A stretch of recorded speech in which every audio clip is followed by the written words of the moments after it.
हिंदी में जापानी पाठमाला की इस लड़ी में हम बारी-बारी से व्याकरण, शब्दावली, कांजी और अभिव्यक्तियां सीखते चले आ रहे हैं। इसी क्रम में आज हम फिर एक बार रुख करेंगे अभिव्यक्तियों की ओर और आज की अभिव्यक्ति है स्वागतम। कोन्निचिवा मिनासान। नमस्कार दोस्तों, कैसे हैं सब? सरल जापानी यूट्यूब चैनल पर आप सबका फिर एक बार बहुत-बहुत स्वागत है। आज है जापानी पाठ 75 स्वागतम जापानी अभिव्यक्ति। इस चैनल को सब्सक्राइब ज़रूर करें अभी तक आपने अगर नहीं किया है तो। और सभी पाठ हिंदी में दिए गए सभी पाठों को एक जगह अब आप देख सकते हैं इस प्लेलिस्ट पर। सीखें जापानी हिंदी में जापानी पाठमाला। चलिए शुरू करते हैं आज का पाठ। स्वागतम जापानी अभिव्यक्ति, यानी कि जापानी घरों में आप अगर किसी जापानी अपने मित्र के घर जाते हैं तो आपका स्वागत वहाँ किस तरह से किया जाएगा और बदले में आपको क्या अभिव्यक्ति देनी है, यानी कि एक्सप्रेशंस क्या होंगे। वेलकम एक्सप्रेशंस और रिटर्न एक्सप्रेशंस क्या होंगे गेस्ट के। हर भाषा में भावों को यानी एक्सप्रेशंस को एकल शब्दों, वाक्यांशों या पूर्ण वाक्यों के माध्यम से व्यक्त किया जा सकता है। यानी कि जो एक्सप्रेशंस है उनके फ्रेजेस हो सकते हैं, सिंगल वर्ड्स हो सकते हैं या फिर कंप्लीट सेंटेंस हो सकते हैं। जापानी भाषा भी इससे अलग नहीं है, यानी कि जापानी भाषा में भी अलग अलग तरह के एक्सप्रेशंस है, बल्कि ज़्यादा ही हैं, क्योंकि जापानी संस्कृति जो है वो काफ़ी पोलाइट संस्कृति है, इसलिए कई तरह के उनके अदब कायदे हैं। आपको याद होगा कि हमने इराशाई मासे ये अभिव्यक्ति हमने सीखा था जब हमने दुकानदार के साथ जो जो दुकानदार के साथ जो बातचीत हमने दिखाया था, जो विक्रेता और खरीदार के बीच में जो बातचीत है उसमें हमने सीखा था। इकुरा देस्का वाला जो पार्ट था उसमें इराशाई मासे के बारे में हमने जाना था। इराशाई मासे जो है वो बहुत ही पोलाइट और फॉर्मल एक्सप्रेशन है जिसका अर्थ है कि हमारे यहाँ आपका स्वागत है, ये जनरली दुकानदार कहते हैं। और welcome to our place, it's not the same as you are welcome. जैसे कि हम किसी किसी कोई अगर हमें थैंक यू कहता है तो उसके बाद हम यू आर वेलकम कहते हैं, तो ये वो वाला वेलकम नहीं है बल्कि स्वागत करने वाला वेलकम है। इराशाई मासे का इस्तेमाल ज़्यादातर रेस्तोरां और दुकानों में ग्राहकों के स्वागत के लिए ऊंची आवाज़ में किया जाता है।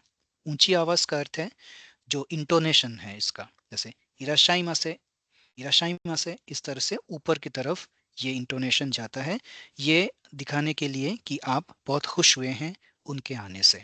अगर आप नॉर्मल टोन में कहेंगे तो ऐसा लगेगा कि जैसे आप बस फॉर्मेलिटी के लिए आपने उनका स्वागत किया है, दिल से नहीं कर रहे हैं। इसलिए इराशाइमा से थोड़ा सा मतलब थोड़ा सा मोटिवेशन के साथ ये बोला जाता है। इसका इस्तेमाल घरों में मेहमानों के स्वागत के लिए भी किया जा सकता है, हालांकि ये बहुत आम नहीं है। क्यों आम नहीं है? क्योंकि घर पर दोस्तों या रिश्तेदारों का स्वागत करने के लिए इराशाई माँ से अत्यधिक औपचारिक हो जाता है, यानी कि बहुत ज़्यादा फॉर्मल हो जाता है, जो दोस्तों के साथ हम ऐसी फॉर्मेलिटी नहीं करते। यहाँ केवल इराशाई का प्रयोग किया जा सकता है, सिर्फ इराशाई, ना कि इराशाई माँ से। तो ये एक हो गया वेलकम एक्सप्रेशन। अब देखिए इराशाई माँ से इराशाई, और जो तीसरा है वो है योको इराशाई मास्ता। योको इराशाई मास्ता ये हमें पहली बार मिला है अभी। तो इसका क्या अर्थ है? इसका अर्थ है कि आप हमारे घर पर आए, हमें बहुत खुशी हुई, या हमारा सौभाग्य है कि आप हमारे घर पर आए। इसको ऐसे भी आप कह सकते हैं कि आपका आना बहुत अच्छा लगा, आपको देखकर हमें बहुत खुशी हुई। तो ये हम सभी कहते हैं हिंदी में, हम इस तरह के वाक्य प्रयोग करते हैं। तो इन सब के लिए जो जापानी में आप कह सकते हैं योको इराशाई मास्ता, तो वो एक ही अर्थ देगा कि हमारे घर पर आने आने आने की वजह से हमें बहुत खुशी हुई है। और जो योको का अर्थ है, योको का जो लिटरल मीनिंग है, जो शाब्दिक अर्थ है, वो एक्चुअली जो क्रिया विशेषण है वेल, जैसा अंग्रेजी में वेल हम कहते हैं, वो इसका अर्थ है शाब्दिक अर्थ, जिसका अगर आप हिंदी में अगर अनुवाद करें तो अच्छे या संतोषजनक तरीके से। तो इसीलिए इसका प्रयोग इराशाई मास्ता के साथ किया गया है कि हमें बहुत संतोष हुई, हमें बहुत अच्छा लगा जो आप हमारे यहाँ पे आए। चलिए इराशाई मासे, इराशाई, योको इराशाई मास्ता, तो ये तीन अभिव्यक्तियां हो गई स्वागत के लिए। अब आगे बढ़ते हैं, देखते हैं और क्या-क्या एक्सप्रेशंस हैं। देखिए ये एक लंबा एक्सप्रेशन है। तोई तोकोरो मादे इराश्ते इतादाइते आरिगातो गोजाइमासु। एक बार फिर।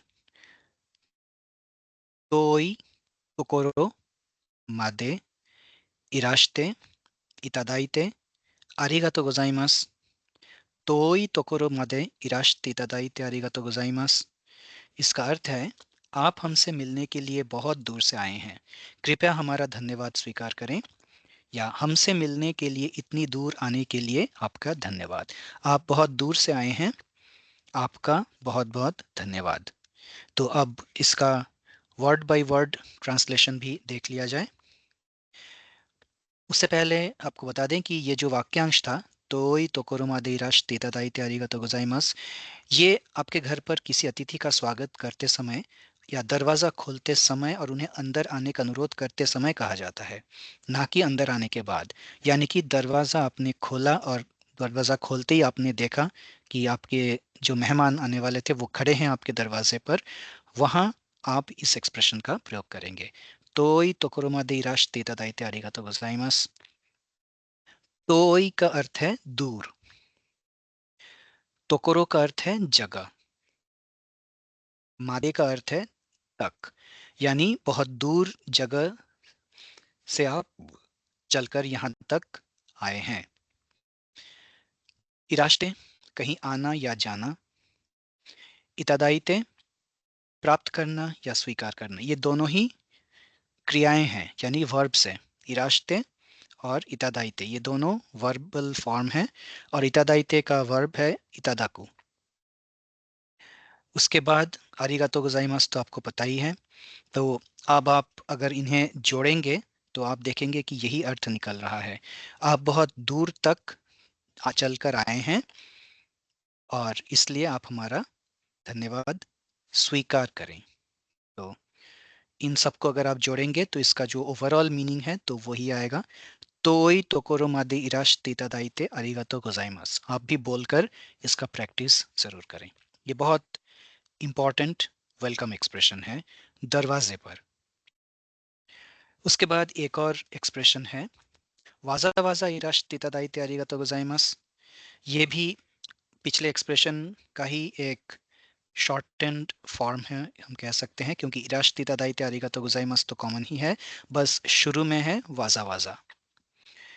इसका अर्थ है, आप हमसे मिलने के लिए विशेष रूप से आए हैं, यानी कि आप सिर्फ हमें मिलने के लिए इतनी दूर से विशेष रूप से आए हैं, कृपया हमारा धन्यवाद स्वीकार करें। हमसे मिलने के लिए इतनी दूर आने के लिए धन्यवाद। अर्थ वही है जो पहले वाला का था, लेकिन थोड़ा सा अलग तरह से ये बोला गया है। और इसका प्रयोग भी दरवाज़ा खोलते समय ही किया जाता है, उन्हें अंदर आने का अनुरोध करते हुए। वाजा वाजा, ये जो फ्रेज है वाजा वाजा, वाक्यांश है, इसका जो शाब्दिक अर्थ है वो है परेशानी उठाना, अपनी राह से हटकर काम करना। अंग्रेजी में जैसे हम कहते हैं ना कि to go to the trouble of, यानी कि आपने परेशानी उठाकर हमारे लिए ये काम किया। आपको उस रास्ते जाना नहीं था, लेकिन आप खास हमारी वजह से उस राह पर गए और इसके लिए आपको परेशानी हुई, आपने हमारा काम किया, इसलिए धन्यवाद। तो ये उस अर्थ को उजागर करने के लिए वाजा वाजा का प्रयोग किया जाता है। इसका उपयोग किसी ऐसे व्यक्ति के प्रति आभार व्यक्त करने के लिए किया जाता है जो आपकी मदद करने के लिए अपनी राह से हटकर काम करता है।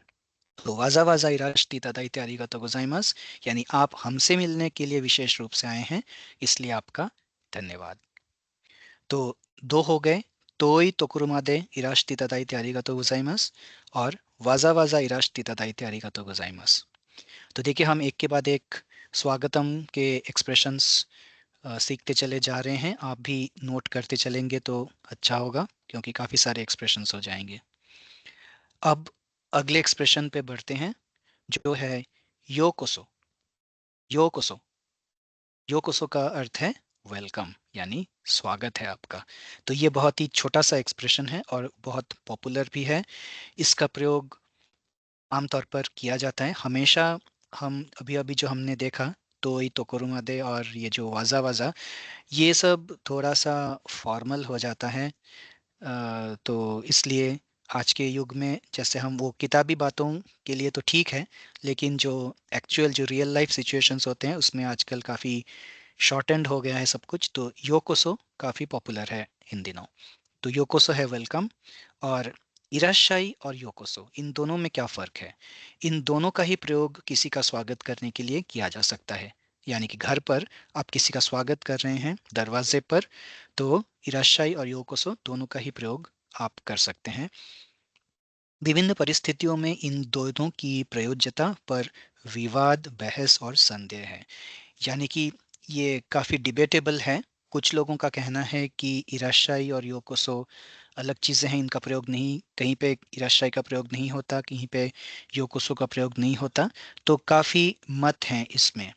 लेकिन सच तो ये है, ऐसा हम नहीं कह रहे हैं, जो हमारे जापानी जो शिक्षक हैं उनसे हमें पता चला कि दोनों का ही इस्तेमाल स्वागत अभिव्यक्ति के रूप में एक दूसरे के स्थान पर किया जा सकता है। यानी कि इंटरचेंजेबल है दोनों। आप कहीं पे भी इराशाई और योकोसो का प्रयोग कर सकते हैं। ऐसा नहीं है कि जहाँ इराशाई का प्रयोग हो सकता है वहाँ पे योकोसो का प्रयोग नहीं हो सकता, ऐसी कोई बात नहीं है। आप इन दोनों में से किसी का भी प्रयोग कर सकते हैं। हाँ, हालांकि कुछ विशेष मामले भी हैं। जैसे एक्सेप्शंस क्या हैं, उन पे हम ध्यान देंगे कि इराशाई और योकोसो के प्रयोग में अगर कुछ विशेष स्थितियां हैं तो वो क्या है। इराशाई का अधिक प्रयोग इमास और इकिमास क्रियाओं के साथ औपचारिक स्थितियों में किया जाता है। इमास का अपने आपको अगर ये हम करेंगे वैसे, क्रिया पे ये पार्ट अभी आया नहीं है। इमास, इमास का अर्थ है टू एग्जिस्ट, और इकिमास का अर्थ है, ये तो आपको पता ही है, इकिमास यानी कि जाना। तो इन क्रियाओं का जिन जिन वाक्यों में प्रयोग आएगा, वहाँ पे अगर थैंक्स देने की बात माफ कीजिए, अगर वेलकम करने की बात आती है, तो वहाँ पे योकोसो की जगह इराशाई का प्रयोग अधिक उचित है। तो आप ये ध्यान रखिएगा कि वाक्य में इमास और इकिमास, ये दो क्रियाएं और या इनका कोई रूप आ रहा है कि नहीं। तो उस जगह उस वाक्य में अगर किसी के स्वागत करने की नौबत आई, किसी को स्वागत करने की नौबत आई, तो वहां आप योकोसो की जगह इराशाई का प्रयोग करेंगे। इराशाई और योकोसो दोनों का प्रयोग कार्यस्थल पर, मीटिंग्स, घर में, दुकानों और रेस्तोरांों में किया जा सकता है। यानी कि लगभग सभी जगह पे आप इराशाई और योकोसो का प्रयोग कर सकते हैं। बस अगर इमास और इकिमास क्रियाएं हैं तो केवल इराशाई का प्रयोग करें। ऐसा नहीं है कि आप वहाँ योकोसो का प्रयोग करना गलत हो जाएगा, लेकिन इराशाई बेहतर है। ये सभी शब्द और वाक्यांश कमोबेश एक ही शाब्दिक अर्थ देते हैं। हालांकि इनका उपयोग मेजबान की अपने मेहमान के प्रति भावनाओं और भावनाओं के साथ साथ विनम्रता के स्तर की आवश्यकता से प्रेरित होता है। इसके आधार पर सबसे उपयुक्त अभिव्यक्ति का उपयोग किया जाएगा। देखिए, इसका क्या अर्थ है कि ये डिपेंड करता है कि आपका जो मेहमान है उससे आपकी क्लोजनेस क्या है। आप कितने फॉर्मल हैं उनके साथ, कितने इनफॉर्मल हैं, वो कितने आपके क्लोज हैं। कभी कभी ऐसा होता है कि अगर कोई जिगरी यार हुआ तो इतनी फॉर्मेलिटी की ज़रूरत नहीं पड़ती, आप कुछ भी कहेंगे, आप स्वागत ना भी करेंगे तो भी चलेगा, वो खुद ही आ जाएगा। लेकिन अगर कोई अत्यधिक फॉर्मल हुआ, भले ही आपका दोस्त हो, लेकिन कभी कभी क्या होता है कि कोई माइंड करता है आप अगर प्रॉपरली उनकी मेज़बानी नहीं की तो इसलिए ये कहा गया है कि ये निर्भर करेगा कि मेज़बान यानी होस्ट के साथ गेस्ट का रिलेशन किस तरह का है। तो उस हिसाब से जितने भी एक्सप्रेशंस अभी तक हमने आपको बताए, इराशाई, योकोसो, फिर जो फ्रेजेस हमने आपको बताए, तो ई तो करो, वाजा वाजा, ये सब जो हैं उनमें से आपको जो सबसे उपयुक्त आपको लगता है आपके घर आए मेहमान से आपको कहना चाहिए, उसका प्रयोग आप कर सकते हैं। हाँ, जैसे अंतिम अंत में कहा गया है कि बोथ इराशाई एंड योकोसो कैन ऑलवेज बी यूज्ड। इनका ये जेनेरिक है, इनका प्रयोग आप कहीं पे भी आंख बंद करके कर सकते हैं, इसमें कोई गलत बात नहीं होगी। किसी का गहरे प्यार, स्नेह और खुशी के साथ स्वागत करते समय योकोसो का इस्तेमाल किया जा सकता है। जैसे इसका क्या अर्थ है, उदाहरण के लिए किसी ऐसे व्यक्ति का स्वागत करना जो किसी दूसरे देश या जगह से आया हो। अच्छा, तो इसका क्या अर्थ है, मान लीजिए आप जिस ऑफिस में काम करते हैं, आप दैनंदिन तौर पे आपका जो क्लाइंट है वो मान लीजिए वो जापान में है, आप भारत में हैं, आपका क्लाइंट जापान में है और आप सालों से उसके साथ फ़ोन पर या ईमेल या जो चैट है वह उससे आप उनसे संपर्क करते आए हैं और वो एक दिन 5 या 6 साल के बाद भारत आया है आपके ऑफिस में किसी काम से और आपसे मिलने आ रहा है, तो आपको कितनी खुशी होगी, आप ज़रा सोचिए अपने मन में। तो वो जो खुशी है, तो उस खुशी का इज़हार आप करने के लिए आप क्या करेंगे? योकोसो का प्रयोग कैसे करेंगे? वो है ऐसे, जैसे कि वेलकम टू इंडिया अगर आपको कहना है, भारत में आपका स्वागत है, आप कहेंगे इंदोए योकोसो। इंदोए योकोसो। तो आप बहुत प्यार से, आपको बहुत ही ज़्यादा खुशी हुई है और आप बड़े प्यार से, बड़े स्नेह से आप अपने कलीग से मिल रहे हैं, जिनके साथ आप सालों से फ़ोन पर और ईमेल के ज़रिए संपर्क करते चले आ रहे हैं और आज वो खुद चलकर भारत आया है आपके ऑफिस में। तो ये हम सोच ही सकते हैं कि कितनी खुशी की बात होगी। तो उसमें उस समय आप योकोसो का प्रयोग कर सकते हैं, इंदो योकोसो। और इसी तरह से अगर आप जापान गए तो उनको भी उतनी ही खुशी होगी जितनी आपको हुई है। तो वो भी आपको कहेंगे निहोन ए योकोसो। निहोन यानी जापान, निहोन ए योकोसो। और जब वो आपका कलीग वापस जापान लौट रहा है, वापस यात्रा करने जा रहा है, तब आप कह सकते हैं योको इराशाई माशिता। और या फिर दोबारा योकोसो भी कह सकते हैं उसे विदा करने के लिए, विदा करते समय यानी कि फेयरवेल स्पीच के टाइम या उन्हें एयरपोर्ट पर छोड़ते समय या ऑफिस से ही रवाना करते समय आप योको इराशाई माशिता या फिर योकोसो, सिर्फ योकोसो भी कह सकते हैं। इराशाई और योकोसो और इस तरह के सभी भाव जो हमने अब तक चर्चा की है, वे सभी अतिथि के लिए दरवाजा खोलने के बाद ही है। यानी कि पहली बार जैसे ही आप उन्हें देख रहे हैं दरवाज़ा खोलने के बाद, या मान लीजिए दफ्तर में भी आया है तो बस आप उनसे मिले ही हैं, पहले फेस टू फेस में ही आप जो कहते हैं वो अब तक हमने डिस्कस की है, जो योकोसो, इराशाई और जितने भी एक्सप्रेशंस अभी तक हमने किए हैं इस पार्ट में अब तक, वो सभी पहली पहला एक्सप्रेशन है अपने गेस्ट से मिलने के बाद। इसलिए कहा गया है कि दरवाज़ा खोलने के बाद। हमें अभी उनसे अंदर आने का अनुरोध करना बाकी है। अभी तक आपने उन्हें घर के अंदर आने के लिए नहीं कहा, आपने बस उनसे उन्हें देखा दरवाजे पर और आपने कहा है कि वेलकम, लेकिन जो अंदर आने वाली बात है वो आपने अभी तक किया नहीं है। तो वो अब हम देखते हैं। दोजो, ये तो आपने सुना ही है। दोजो, अगर आप सिर्फ दोजो कहते हैं इसका अर्थ है कि कृपया अंदर आइए, और ये इनफॉर्मल है यानी कि अनौपचारिक है, ये बहुत ही अनौपचारिक एक्सप्रेशन है दोजो। जो औपचारिक संस्करण है इसका वो है दोजो ओहाइरी कुदासाई।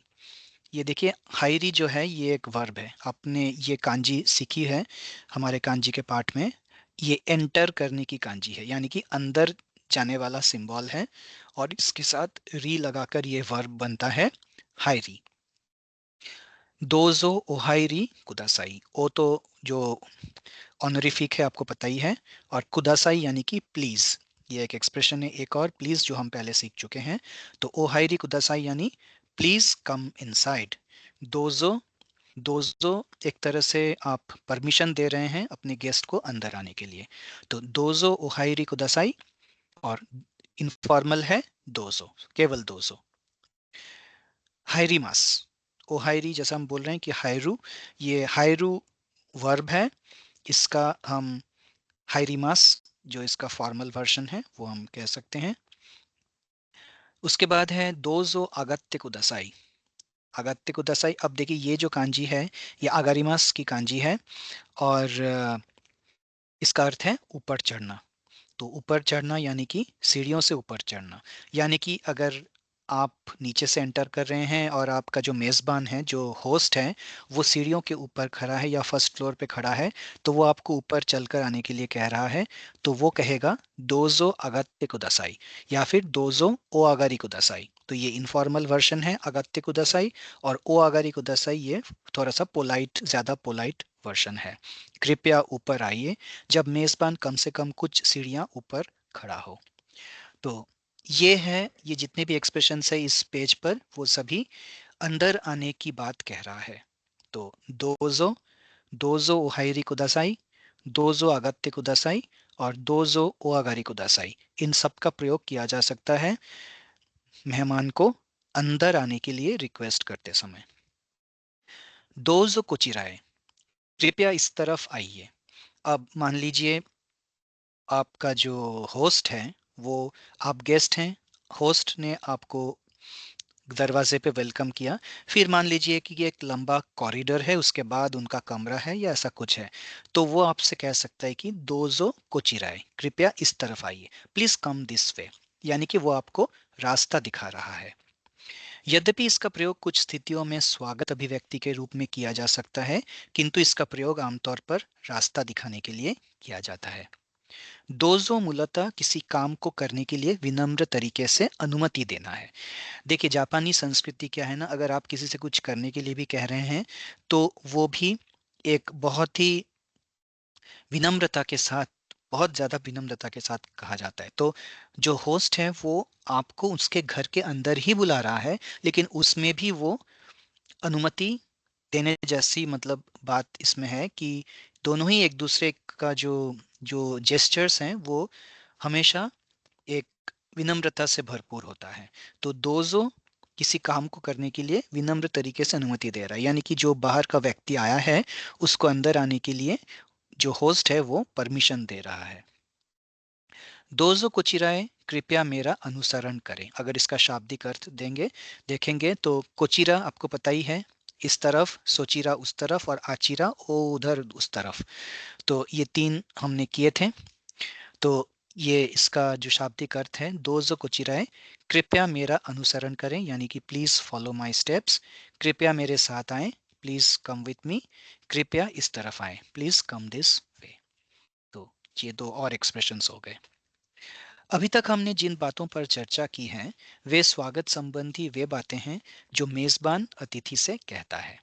अब देखिए अब तक सिर्फ होस्ट ही कहे जा रहा है, होस्ट गेस्ट को स्वागत किए जा रहे हैं, होस्ट गेस्ट का स्वागत किए जा रहा है।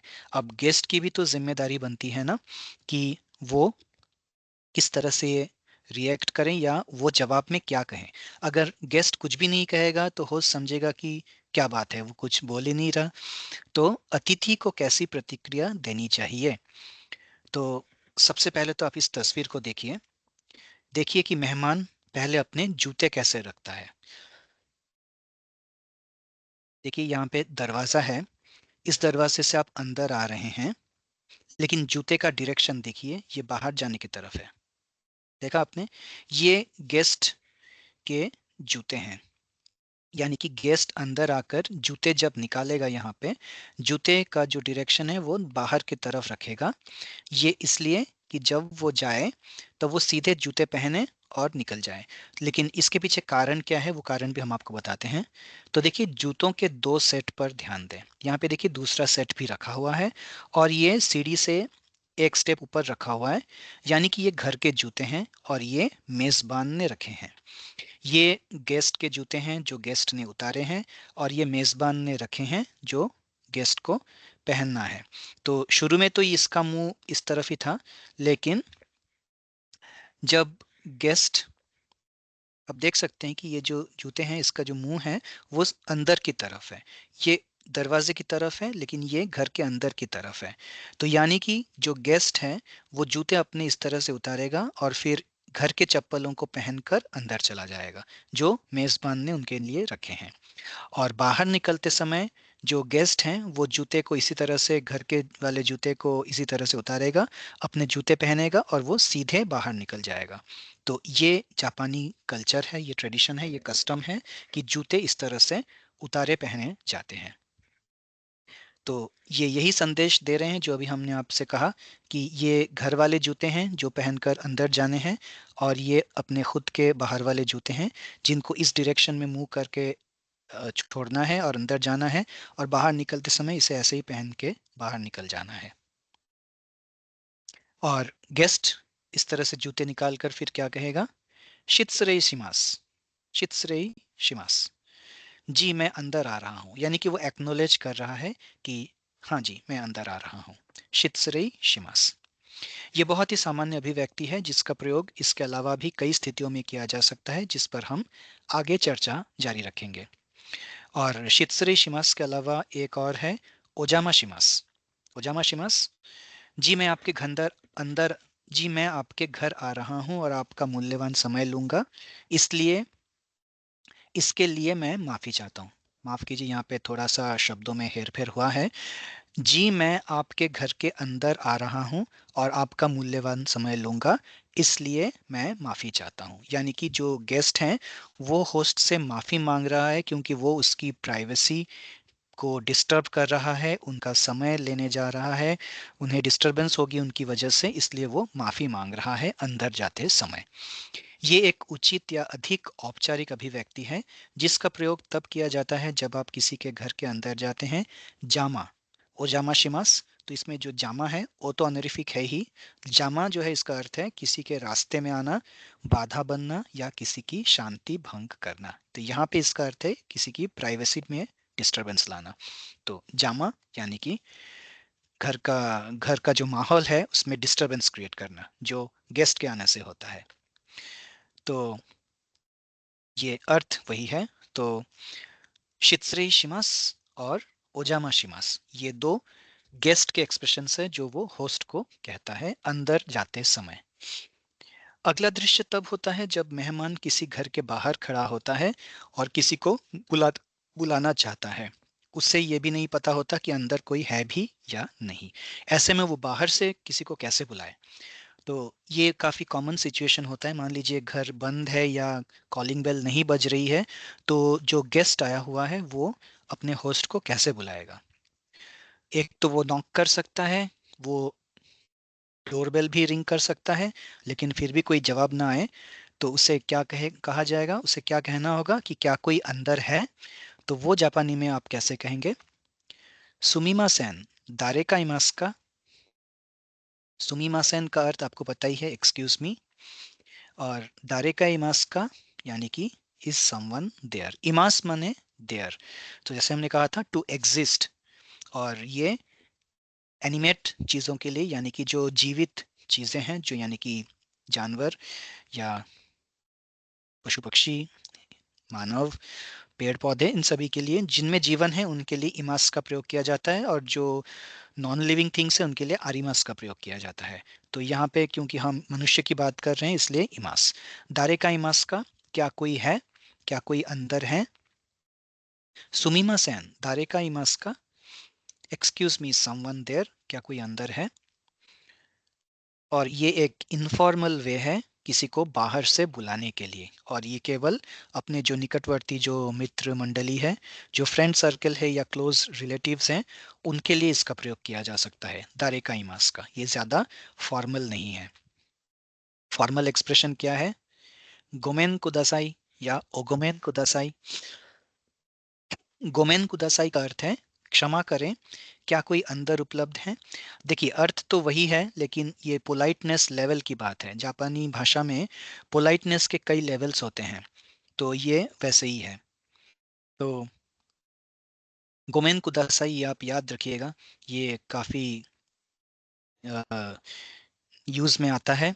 कई बार क्या होता है, जैसे टॉयलेट में, आप किसी पब्लिक ऑफिस में टॉयलेट में आपको पता नहीं है आप वो दरवाज़ा ठीक से अंदर से लॉक है या नहीं, आपको अंदर जाना है, तो गोमेन कुदासाई भी आप वहाँ पे भी आप कह सकते हैं, पूछ सकते हैं कि कोई अंदर है।